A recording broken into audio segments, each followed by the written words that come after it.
But of all the arteries of New York, perhaps the automobile routes have created the most problems. To provide easy travel in New York, many natural obstacles had to be overcome. Bridges had to be built to Manhattan. Big express highways have been built. To serve the people in the suburbs, a network of parkways has been built.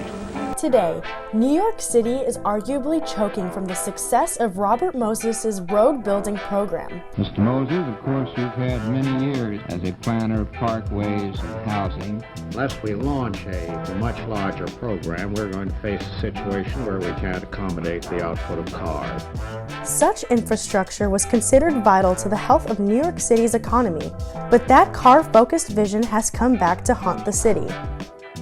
You needed to build those highways, those expressways, to support the blue-collar industries of New York. So you could argue that industry we might have left earlier if it hadn't been for Robert Moses.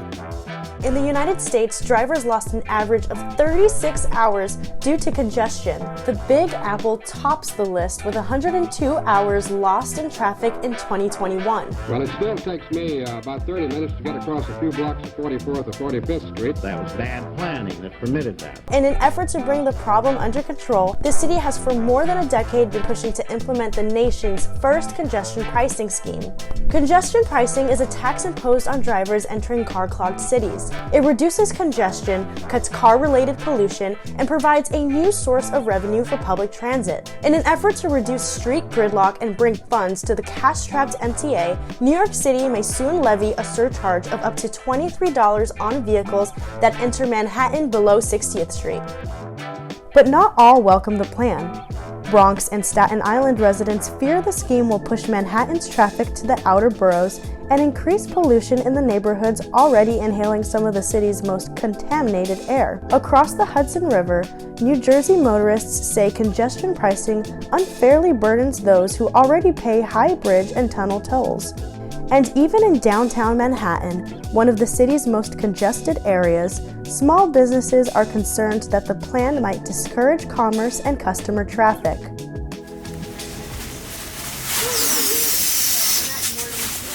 Congestion pricing is going to be a disaster for all small businesses, especially ours since we're a delivery-oriented business. I've been in business here at the Balloon Saloon for 44 years on West Broadway and Duane Street, and seeing the neighborhood go from city workers to yuppies and young families. So it's really morphed into a family neighborhood.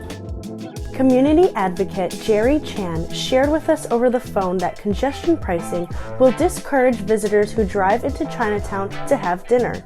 Drivers already have to pay for parking, and if dinner becomes pricier, he warns, they will no longer want to visit Chinatown. Jane Locke, a small business owner serving the Chinatown community, has similar concerns.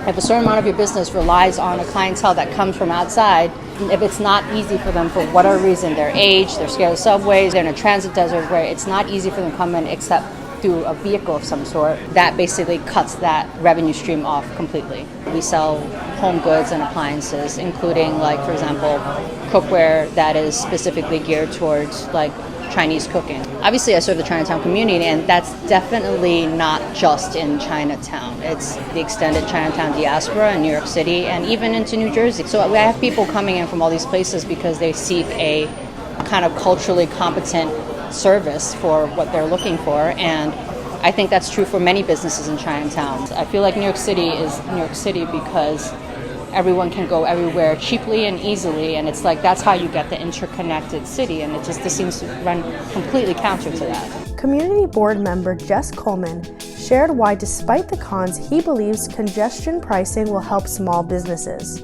The opponents of congestion pricing get it completely wrong. The way that we strengthen small businesses is by investing in the ways that people are already coming here, and that's by public transit. The vast majority of people who are traveling into Lower Manhattan, they're coming by train, they're coming by bicycle, they're walking. If there are effects on certain communities over other communities, that's the sort of thing that we can adjust later on. But by and large, we need to get congestion out of Manhattan. I spend 3 hours in the car every day to go 34 miles. I will gladly pay $7,000 a year to get half an hour a day of my life back. I don't see it as hurting my business one way or the other. I don't really get anything in the way of car traffic business. I I don't think so. Most of my customers are tourists, locals, and the people who work in the neighborhood. The Regional Planning Association has gathered data and conducted research that advocates for ways that congestion pricing can be implemented to benefit New Yorkers. The Regional Planning Association's Vice President of Transportation, Tiffany Ann, shared with us why it's important to implement congestion pricing. This is an opportunity to really address the transportation system's contribution to climate sustainability. If you want to make sure that the New York City region has a healthy economy and grows, you have to continue to invest in its public transportation system. It is absolutely what keeps this region alive. Today, as many cities wrestle with the problems and challenges of a car-focused legacy infrastructure, they're asking, by making itself less accessible to motorists, can a city make itself more accessible and livable for more people?